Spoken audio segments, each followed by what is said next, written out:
Well, hello, everyone.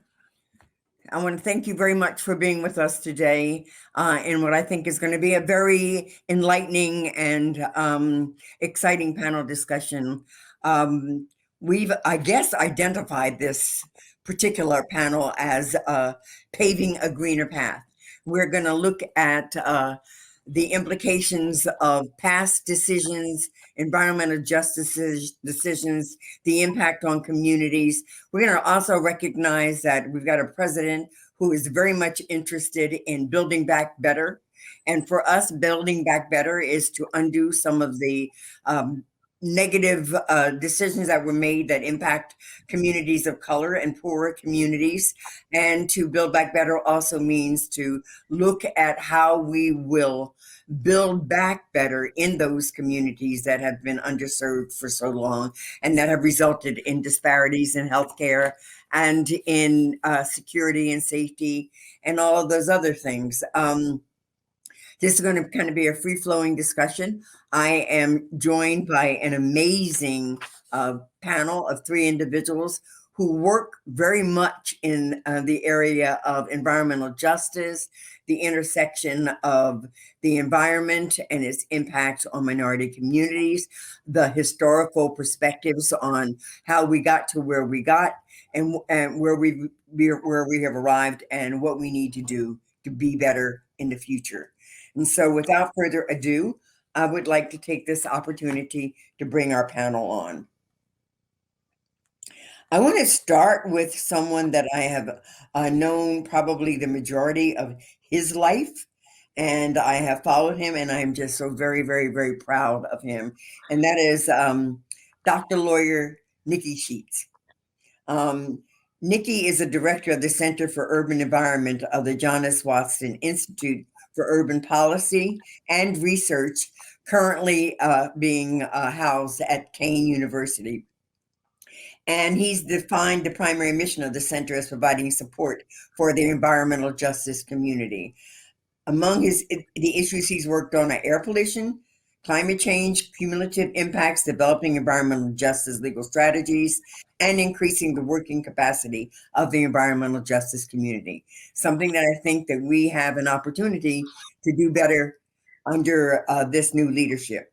Secondly, we have Dr. Eric Avila.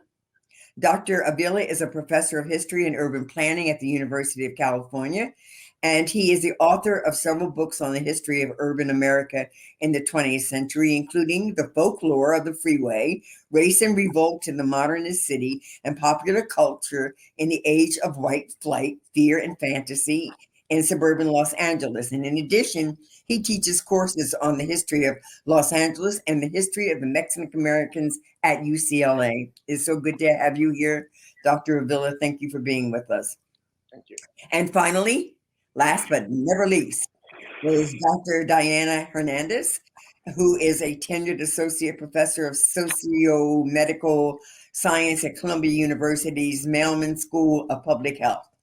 And her work has focused on the social and environmental detriments of health and examines the impacts of policy and place-based interventions on the health and well-being of socioeconomically disadvantaged populations. And she's advanced the concept of energy insecurity to reflect the challenges with meeting household energy needs. She's currently writing a book on this topic and will be a visiting fellow at the Russell Sage Foundation in the 2021-2022 academic year. I want to thank the three of you for being here. And I think that I am particularly blessed today to have such notable, scholarly, well-seasoned and committed individuals on this discussion. I am really encouraged by the current President Joe Biden, who says that we are going to build back better, and that an infrastructure program is an important piece of our building back better, healthier, and with more equity in mind. And he's also noted in many of his conversations that we have to acknowledge the impacts of the past decisions that were made, whether it was a highway going through a major Black community and cutting people off from there, whether or not it's the location of polluting environments in areas and the impact on those communities and just what has happened in the communities that we seek to find more justice as we're moving forward. I think that this is an opportunity for us to be better, make better decisions. And I think that from the housing and urban development community, the transportation community, the environmental department, all of these departments have individuals that are committed to equity and an understanding of this infrastructure program that we're going to move forward with, and that's going to be helpful to all of our communities. So I've shared with you some thoughts on what we'd like to cover today. And I'd like to just run through some questions and then entertain some interaction among the four of you based upon what you're hearing from one another. Dr. Avila, I'd like to start with you. My question to you is, how has the infrastructure historically impacted communities of color and low-income communities? And how has this affected their environment and their health? What are the long-term effects of those actions and decisions? Not a hard question for you. Thank you, Congresswoman. It's really an honor and a pleasure to be here. So thank you so much for the invitation. My research has been on highway construction and its impact upon urban communities of color, working class communities. And particularly, I've been interested in how individuals within those communities have expressed the experiences of highway construction through a variety of forms. In my research, I realized that in urban America in the mid-20th century, many communities of color, especially African-American communities, were targeted by highway construction. And I use that word very deliberately because in the discourse of urban planning in the mid-20th century, minority communities, especially African-American communities, were considered to be slums. The word blight was often a code word used to identify communities of color, again, especially African-American communities. And highway construction was coordinated with other federal programs like urban renewal, like slum clearance. And highway construction was used as a means of clearing away slums and clearing away blight from cities. And at the same time, highway constructions also promoted the development of segregated suburbia, segregated suburban communities, which is what we know as white flight. So highway construction had an impact in the sense that it promoted racial segregation in the suburbs, but also had a detrimental impact on urban minority communities. In many cases, in Oakland, California, in Miami, Florida, in New Orleans, in St. Louis, and here in Los Angeles, many urban communities of color were simply wiped out. These were communities that were built through the hardscrabble efforts of working class people of color. These communities provided vital resources like schools and hospitals and other cultural institutions, churches. And when these communities were destroyed by highway construction, they left people absent of the resources of these communities that were built. So highway construction had a hugely detrimental impact on minority communities in cities. They promoted racial segregation. And today their legacy, I would say, is largely a toxic one. Here in Los Angeles, where I'm at, the neighborhood of Boyle Heights is overwhelmingly Mexican-American and Mexican immigrant. It's a neighborhood where the region's major freeway arteries all converge on this neighborhood. And it's a neighborhood that is isolated from the rest of the city by virtue of highway construction. It's a neighborhood where the exhaust from automobile traffic fouls the air and imposes, I think, severe health risks upon people living in the immediate vicinity of freeways, which tend to be poor people of color. So in a nutshell, I think that's how I would begin to answer a question like that. You know, when my first thoughts when it came to the construction of the highway system, I didn't think of it, the environmental impacts, as much as I thought of just the racial impact. I saw it as a way of allowing white people to come from the very, very rich suburbs to work in the cities where they did work without having to go through the cities and other communities. And I didn't think so much of the environmental impact at that time, but I did recognize what I thought to be an intentional discrimination that took place. And having had the opportunity to talk to Pete Buttigieg in and appropriations, I've spoken to what I think was the intentionality of that effort, and how like my knowledge expanded to not only was it discriminatory in terms of making it more difficult for Black folks to be connected, or for Black folks to be able to get to where they needed to get to for jobs or food or whatever, but that it also had a environmental impact, a health impact. And so I thank you for the work that you're doing on this. And I thank you for the fact that I think I must have been in the right neighborhood when I was talking to Pete Buttigieg. But I mention all the time about the intentionality of past decisions from the federal government, whether in transportation and in housing. And those are some of the things that our infrastructure effort should address. This is for you, Dr. Sheats. The term environmental justice is growing in use. Can you talk about the history and meaning of the term environmental justice, the evolution of this term, and as well as the challenges and consequences that communities face when they are exposed to the dangerous or toxic environments? What development or infrastructure or decision leads to a community needing environmental justice? So kind of help us define what it is and how we got here. Okay. Well, since I'm so young, the term predates when I've been part of the environmental justice movement. And I should say right off that, I work at the Watson Institute, Kean University, but I'm a member of New Jersey Environmental Justice Alliance and maybe a half dozen EJA coalitions and organizations. So just for transparency, I work from inside the environmental justice movement.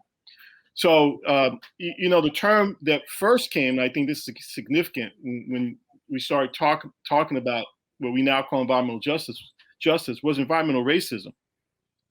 And people were very well aware, as we are now, that race was and is an important factor in what Professor Avila was talking about. Where are the highways sited, and as well as the siting of polluting facilities. We can think at least of some of them as infrastructure. Where are these facilities sited? Now, there was an awareness also that we shouldn't just be talking about of color communities, right? And discrimination that harms them when it comes to environmental harms where polluting facilities were cited, but we also need to worry about low-income white communities and low-income communities of all races, because when you look at the investigations, we see that consistently the two most important factors when it comes to citing polluting facilities or unwanted land uses of all kinds are race and income. So the term went through some evolution from environmental racism, and then and as with other racial topics in the United States, not everybody was comfortable with pointing out the racism there, and so it evolved to environmental equity. And frankly, I think the federal government had a lot to do with that. They were uncomfortable with it and went to environmental equity. The environmental justice, what we know is the environmental justice movement now, is my understanding, push back on that, because equity at times has the connotation that you're going to just spread the pollution out evenly. And that's not what the environmental justice movement advocates.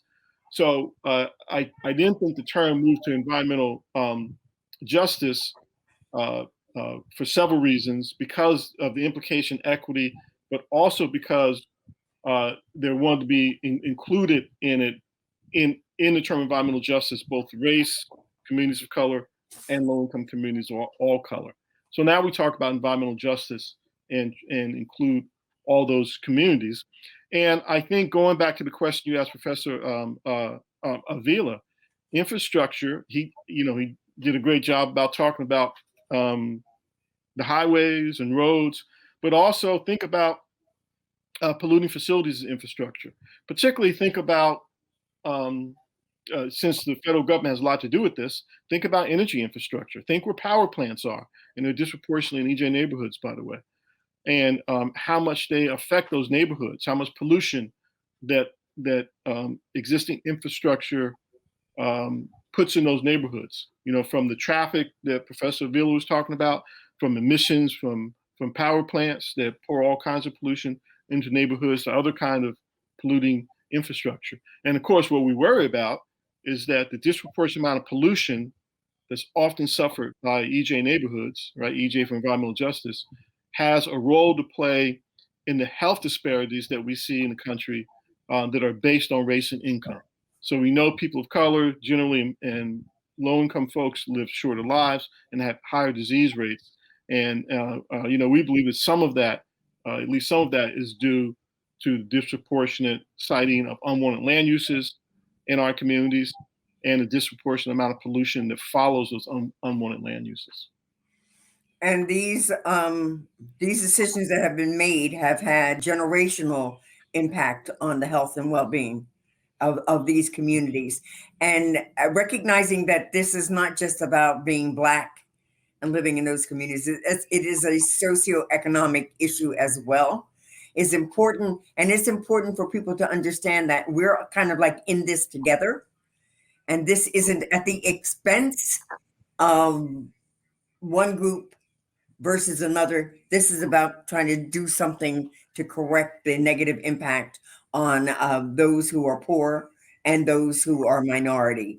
I don't know if Dr. Hernandez would like to add anything to that part of the discussion that we've had already. I think what you're mentioning about kind of linking vulnerability and disadvantage across communities is important to recognize. I do a lot of work in housing and energy, and obviously housing quality, for instance, where people are living and whether or not they have access to upgraded housing facilities, for instance, up-to-date appliances, solar on their rooftops, for instance, is not evenly distributed. But that transition to clean energy is often debated, and also there's some pushback in communities that are responsible for the supply of energy, right? So we're thinking about fossil fuels, coal and natural gas. If the future of energy infrastructure is really in renewables and in clean energy, then part of that is also about allowing folks to decide not just between poverty and pollution in rural communities around the United States, but it's also to think about affordability challenges that folks are having in cities and really around the country. And this is what links, some, of the energy infrastructure issues in rural areas like Dimock, Pennsylvania and Detroit, or with the closure of Indian Point here in New York State, where I am. What does that mean ultimately? That's kind of shifting from a nuclear energy plant that was cited as being problematic from an environmental perspective to its host community, but it also was responsible for providing energy to places like New York City in a way that seems cleaner than some of the alternatives. One of the other places that I think a lot about, and this is maybe in our kind of later discussions around moving forward, are discussions about alternative transportation. What does it ultimately mean to shift away from a driving-based transport system to something that is about more active transport. What does it look like to have clean fuel options across jurisdictions, not just in higher income suburban areas, but also in inner city communities or in poorer, lower kind of income people of in a community where people of color are living. Will they have access to the infrastructure that allows them to drive electric vehicles? These are some of the questions and certainly some of the kind of more contemporary problems to contend with when it comes to an infrastructure discussion, where certainly the kind of legacy issues around polluting facilities, PCBs, lead, asbestos, all these kinds of issues, along with air pollution, for instance, coming from highway systems, are certainly things to pay attention to, but also to ensure that these communities aren't left behind as we're reimagining kind of cleaner energy futures or cleaner infrastructure for the future. So it's about, certainly not having the burdens of the environmental injustices, but also really being able to participate in the beneficial aspects of infrastructure moving forward. Yeah, thank you.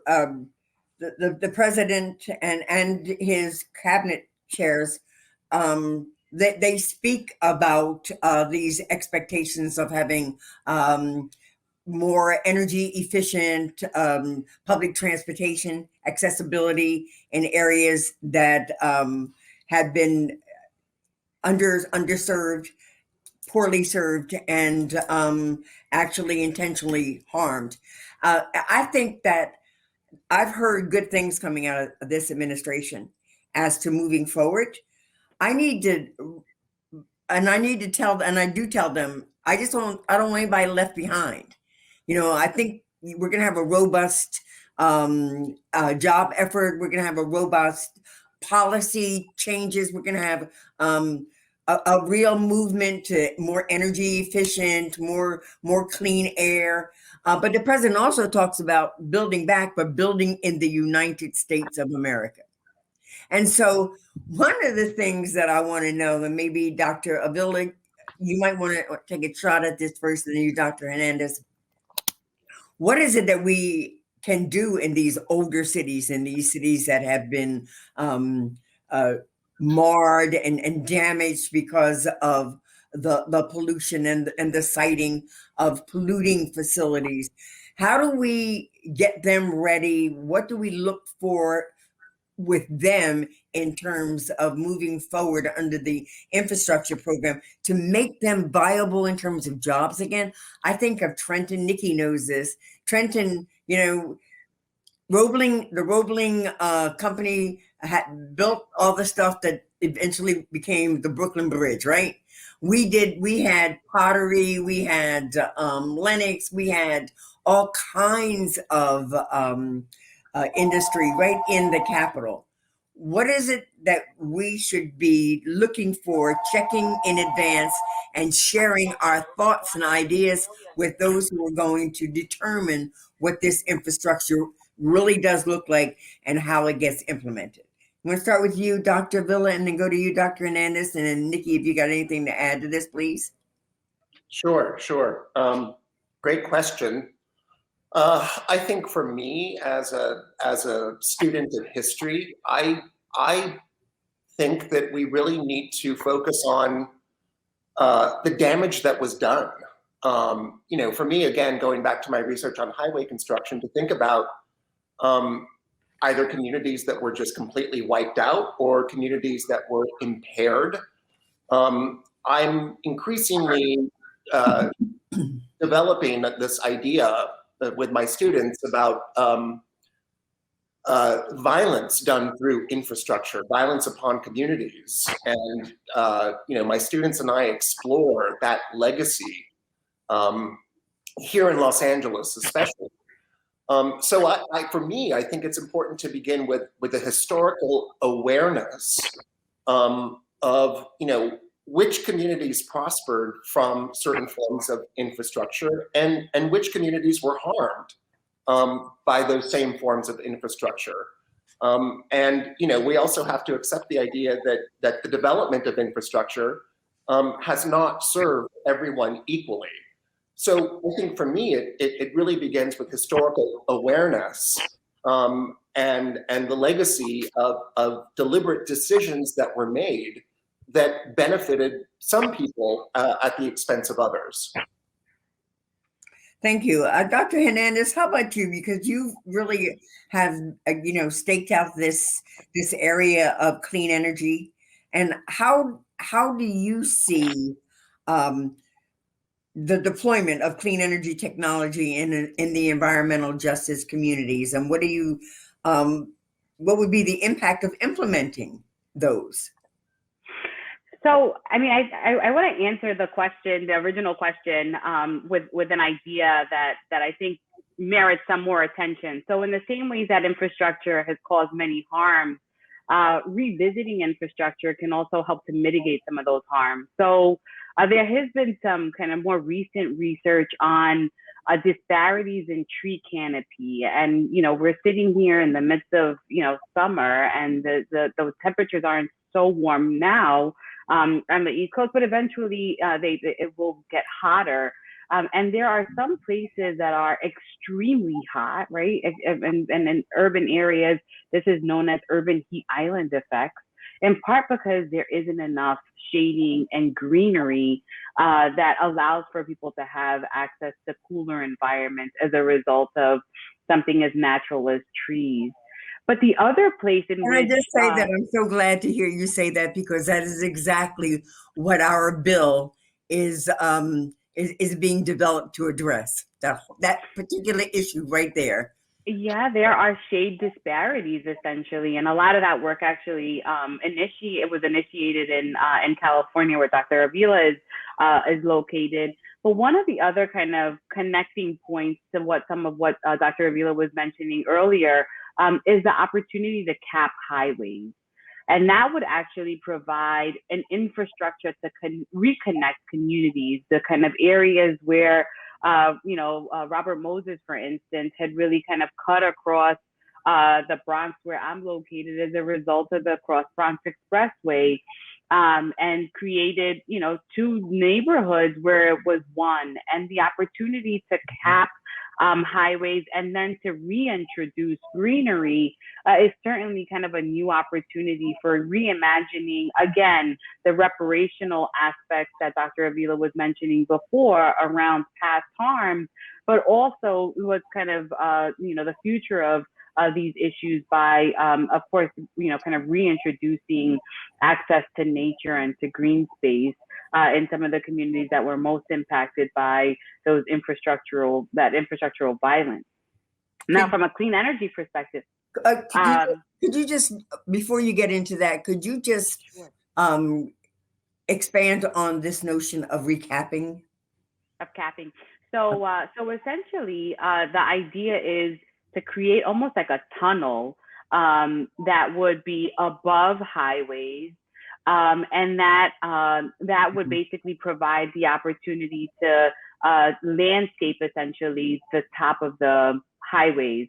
That kind of new cap and what that does.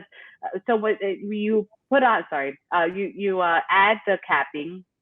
And then you can create park space or whatever it is on top of that capping.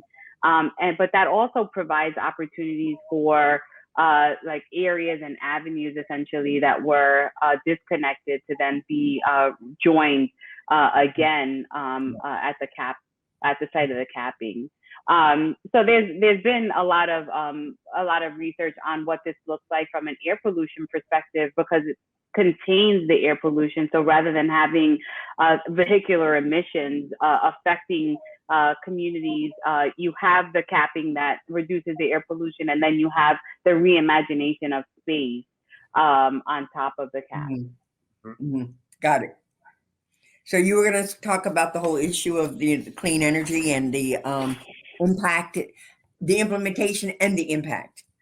Sure. So part of that is, we could think about it from an infrastructural perspective on the supply side. These are, kind of getting to the point where we're incorporating more renewables, solar, wind, et cetera, and creating opportunities for people to work in that space. Because I think very specifically, if you're thinking about what happens from an opportunity perspective, the representative kind of mentioned the loss of manufacturing jobs, and that has long been an issue of sociological interest for sure about when work disappears. Like, what does it mean when you no longer have kind of warehousing and manufacturing jobs in communities, and where do people turn?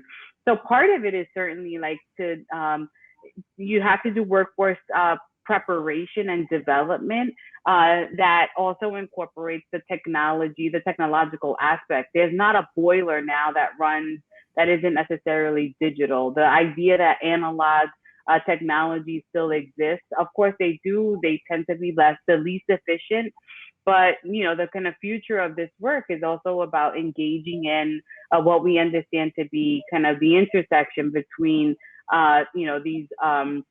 these goods, like the kind of home-based infrastructure or larger infrastructure, and then what it means for it to be kind of running on technological terms. And so part of it is just deciding that we, need to upgrade housing. I think public housing is a really important housing type to focus on, in part because addressing the inefficiencies, especially from an energy perspective in public housing, provides all kinds of cost savings, not just from an operational perspective, but also from a health perspective in terms of the residents.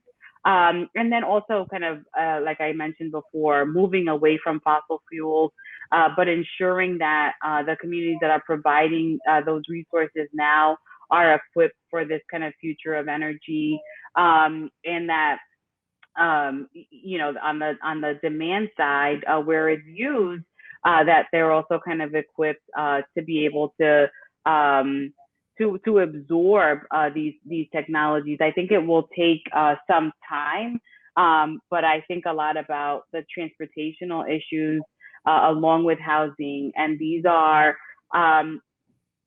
places where you're thinking about the connection between ideally a solar rooftop and an electric vehicle, and the ability to basically charge for free in your home. That looks very different from people that are living in public housing or in apartment buildings in general. That doesn't necessarily work. So what are ways for those communities to participate? Is it through subscriptions to community solar programs, for instance, where they're getting some kind of cost offsets on their bills?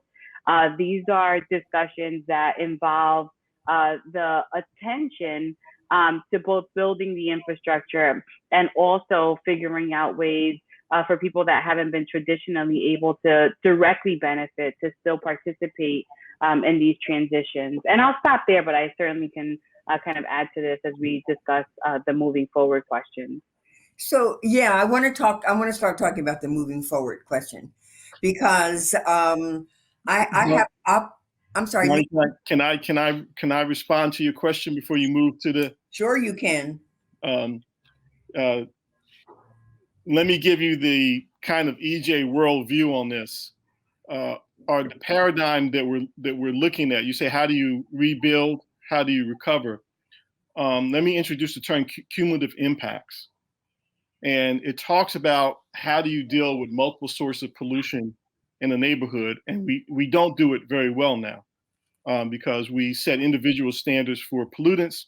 And so the total amount of pollution in the neighborhood is never taken into account. And that's part of the big reason why we have disproportionate pollution in environmental justice neighborhoods. So we've developed cumulative impact policies that we're pushing that really goes to where infrastructure is sited.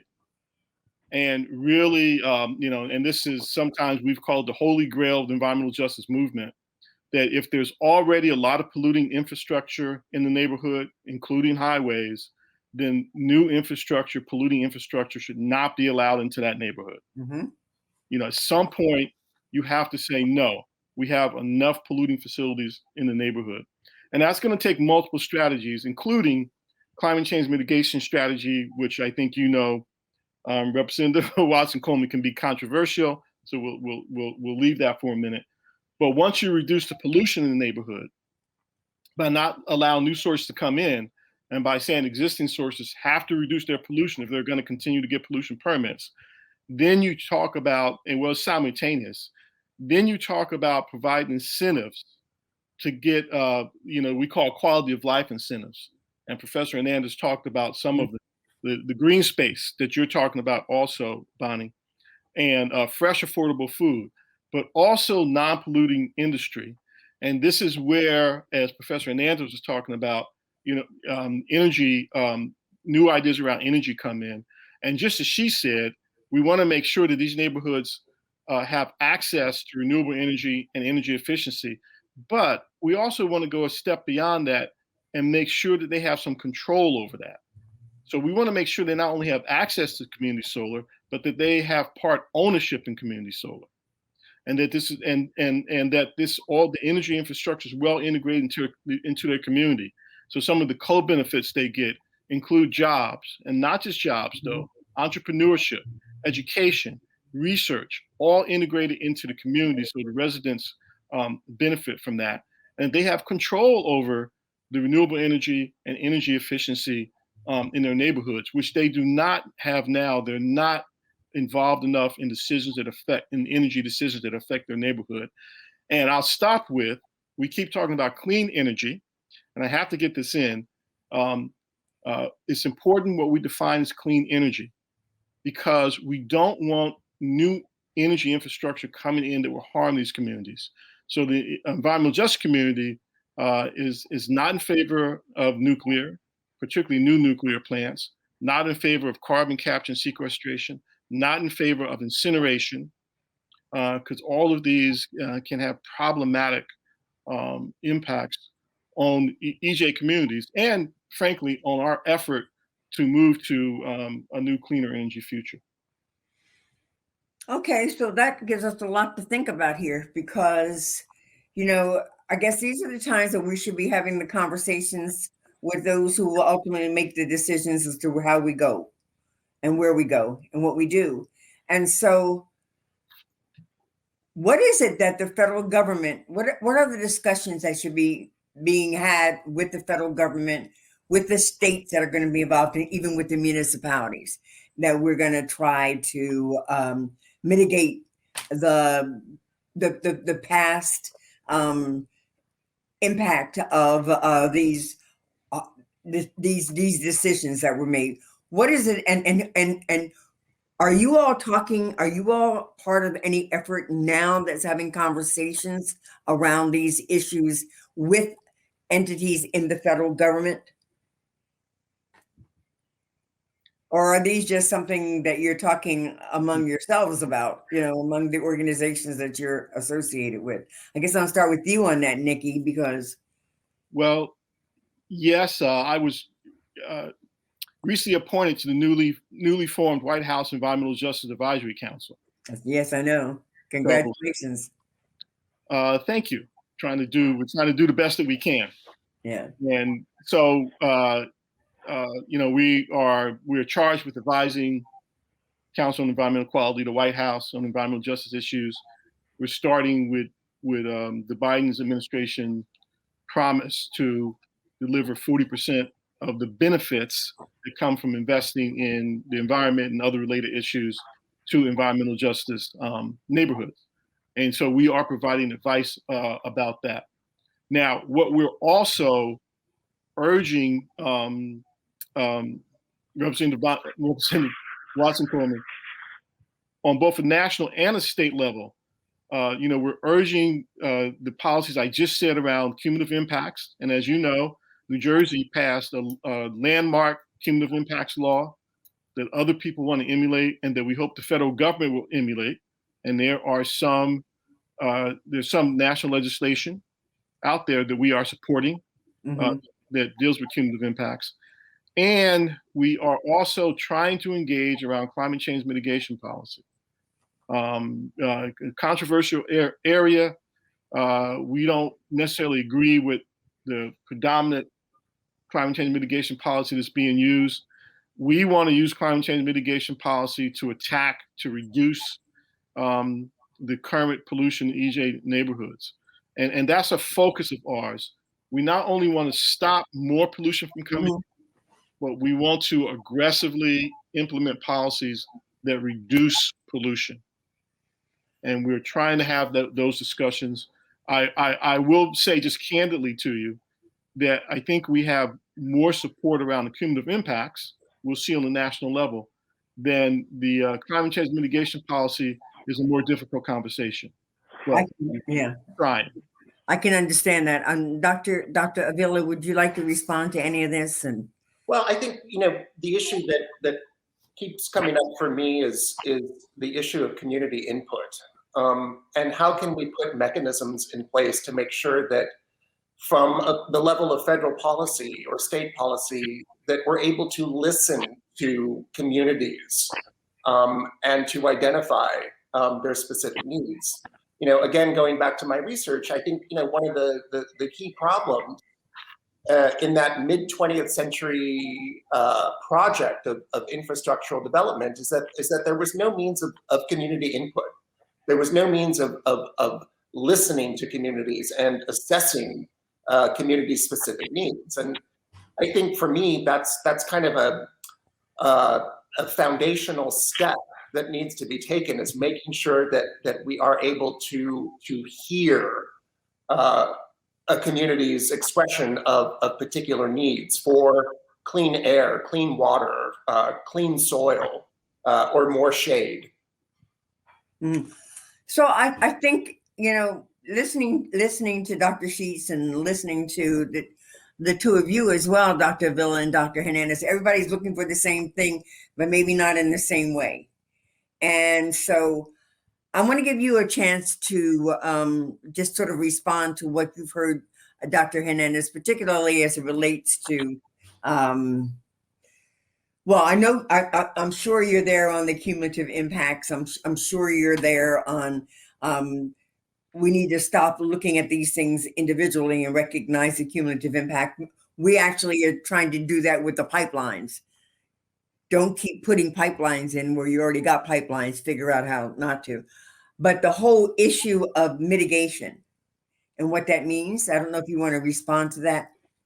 And then I guess I want to wrap up, because I think we're going to probably go over it a little bit. We generally don't get everything we want. We generally don't get the perfect. I'm a member of the Progressive Caucus, and we talk about the perfect all the time. I need to hear from you all, including you, Nicky. How do we measure that we're moving in the right direction, even if we aren't hitting all of the points or the policies or the implementation in the manner that the environmental justice community is suggesting that we must? So I want to talk to you first, Dr. Hernandez. I want you to get a chance to respond to anything we've talked about thus far on this, and maybe touch upon this part of the issue too. And I want to hear from Nicky on how do we measure progress, because I think progress is very important here. I think I'm thinking a lot about the whole question of resilience, and for the most part, I actually cringe at the idea of resilience. I think our communities are actually too resilient, and I think one of the ways that we need to think about a future is that we're actually moving in the direction of more security. So more food security, more housing security, more energy security. But from an energy security perspective, it's also about having access to resilient power sources, right? So backup power, what does that actually look like? How do we avert the catastrophe that was Hurricane Maria, or the kind of catastrophic impacts of wildfires and the kind of practice of the brownouts and as a way of kind of trying to reduce the harms associated with where energy is responsible for wildfire activation or aggravation. So we might need to be thinking about these kind of resilient power sources at home so that people have backup power, especially if they are medically vulnerable. The other place that I think a lot about this is along the lines of climate change and climate mitigation strategies, so that people are and they're kind of reacting. Rather than reacting, they're actually proactively prepared, and they're in a position to respond. A lot of times in our communities that isn't the case. So I'm thinking a lot about prevention, primary prevention. I am in public health as after all, and so we think not so much about the secondary and tertiary approaches, but really thinking about this primarily from a measurement perspective. A lot of how the gains and improvements have been measured over time have been siloed. So it's either been an environmental kind of measurement, so improvements in air quality, for instance, or an economic one, so a reduction in cost. But we haven't necessarily done the kind of, if we're thinking about kind of cumulative impacts, we also have to be measuring cumulative effects. So that has to be environmental, social, and economic, so that we're not, on the one hand, reducing air pollution, but then making things impossible from a household economic perspective, so that people can't afford their basic needs. I think a lot about the yellow vest in France, and how that was very much in response to increased costs for basic goods.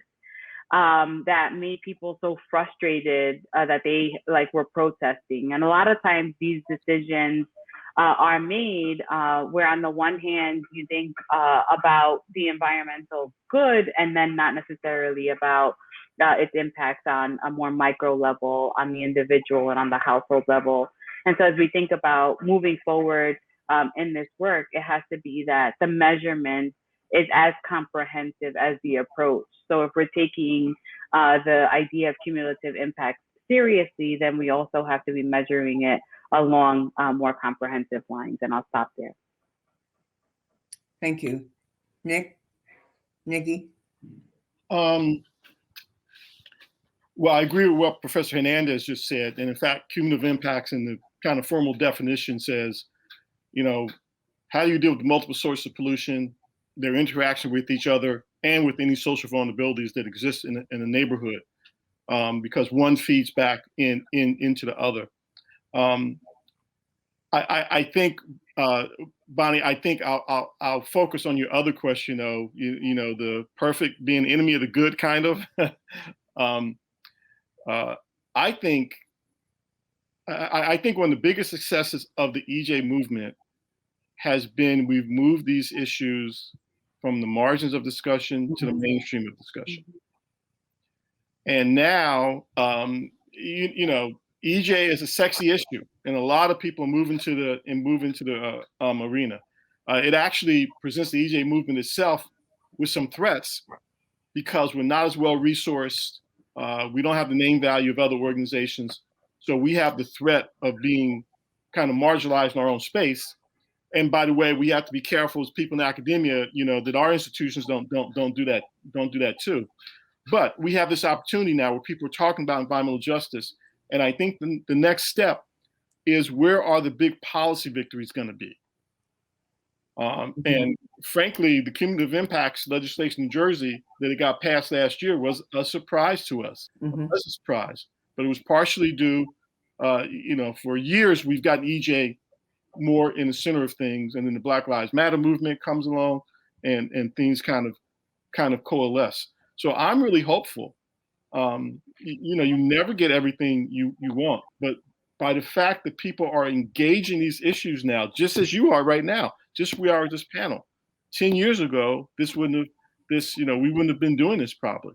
Yeah. So I'm really hopeful. The fact that we have a White House Environmental Justice Advisory Council for the first time. Yeah. All these things give us hope, and hope for the future. And the fact that the president talks about government as a whole, looking at the impacts of what we need to do, what we had done that was wrong, and how we need to correct these things, I think is very important. And it addresses, Dr. Hernandez, your concern about we have had this sort of silo effect on, fix it here, but you're not paying attention there, and that sort of gets away with it.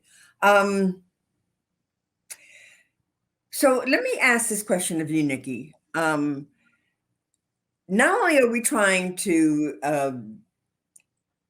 mitigate the harmful effects of pollution in our poor cities, our urban cities, our even wherever, what kind of reconstruction or remanufacturing or building could you see in a place like the city of Trenton that would not have a negative impact on trying to ensure that we're not adding to pollution or at the same time doing things to eliminate the pollution?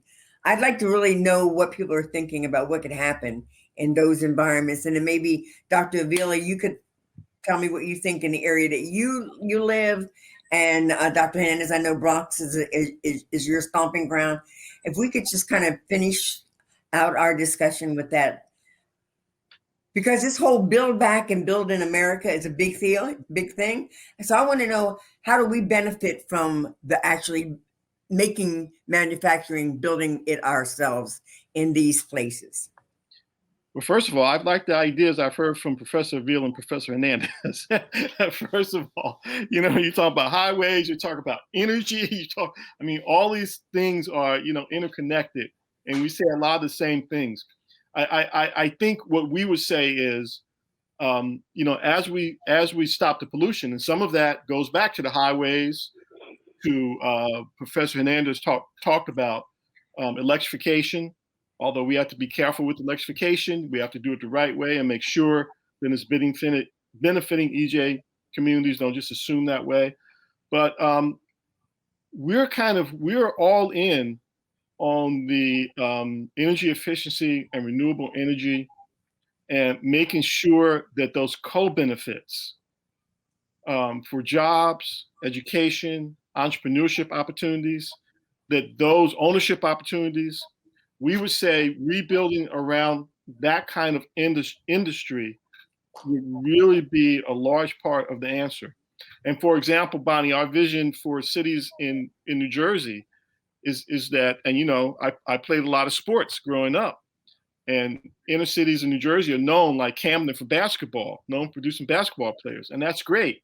But boy, we sure would like Camden to become known for producing energy experts. Right? Have our Black and brown kids be experts in energy. And that means in all aspects of it: research, business opportunities, ownership, and have that be a driving force. And that'll reduce, eventually that will reduce pollution also. That'll give you some jobs. That'll improve quality of life in so many ways. And then you add in the green space with that also, and affordable food. I think then you have a way of kind of a coherent strategy, maybe. Part of the problem with Trenton is that its industry is government, and nonprofits, and churches. And it was a manufacturing mecca. And I'm just wondering, what can we manufacture in Trenton again that wouldn't have a negative consequence on the environment? And you can think about that a second as I go to Dr. Avila and Dr. Hernandez. Yeah, no, I wholeheartedly, enthusiastically second what Nikki was just saying. And, especially thinking about how to bring Black and brown kids into this effort. For me, it begins with educating Black and brown kids about, the communities that they inherit, and what happened to those communities once upon a time, and what they could do to make a difference in those communities. So I agree that it begins with young people and asking them to rise to the challenge. Here in Los Angeles, one way that I am encouraged to see things change in a more positive way is a growing realization that the automobile and the highway are not sustainable modes of transportation. The suburban dream with the white picket fence and the two-car garage, it's becoming increasingly obsolete here in Los Angeles, especially in California. And so I'm encouraged to see the city of Los Angeles invest in alternatives to the automobile and the highway. So mass transit, for example, heavy rail, subways are now coming back, and they have the potential to reconnect communities that were isolated or quarantined by highway construction in the middle of the 20th century. It also includes more pedestrian-oriented developments and focusing on pedestrian-oriented communities and workplaces. And it also means accommodating bicyclists. There is a growing movement from the grassroots here in Los Angeles around bicycling and trying to get people to adopt bicycles as a viable mode of transportation. These are all signs of progress to me, and I'm encouraged that investment in these programs are going to mitigate against the ill effects of the highway and the automobile. Thank you. Thank you. Dr. Hernandez, you want to weigh in here? I'll just say that, I am dispatching from the South Bronx, which is a well-known environmental justice community.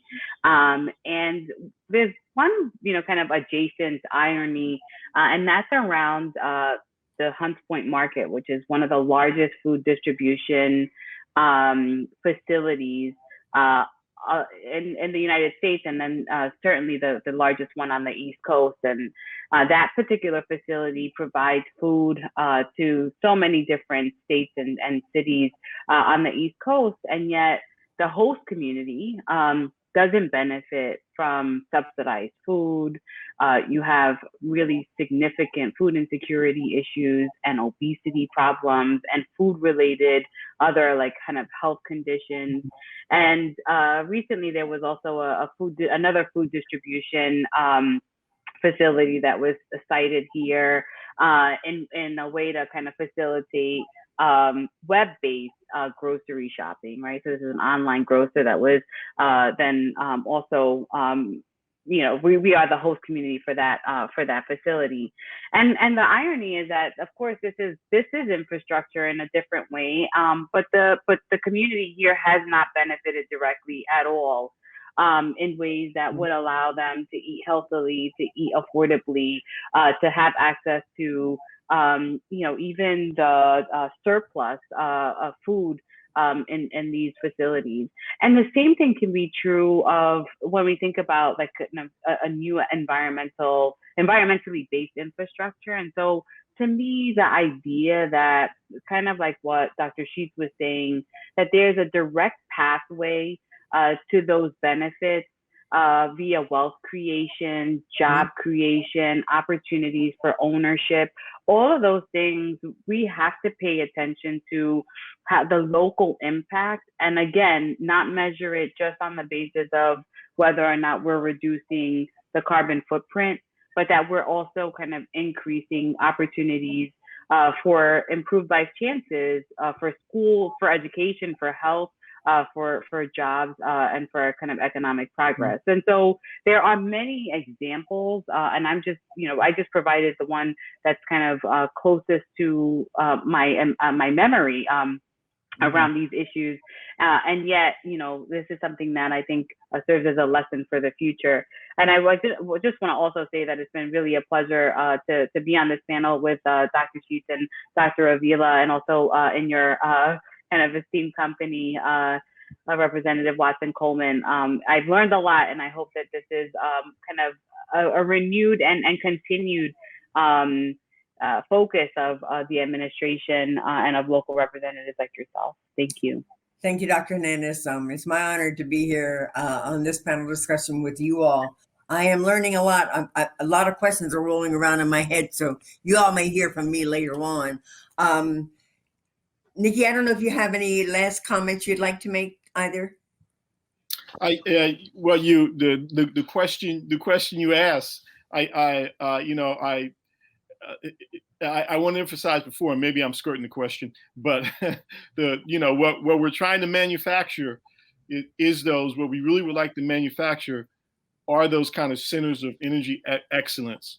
Mm-hmm. And our export will be those experts.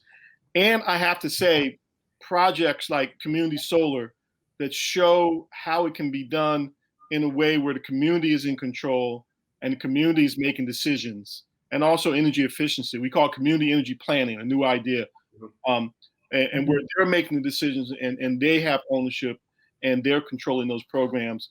And if we can show the country and the world that can be done. Yeah.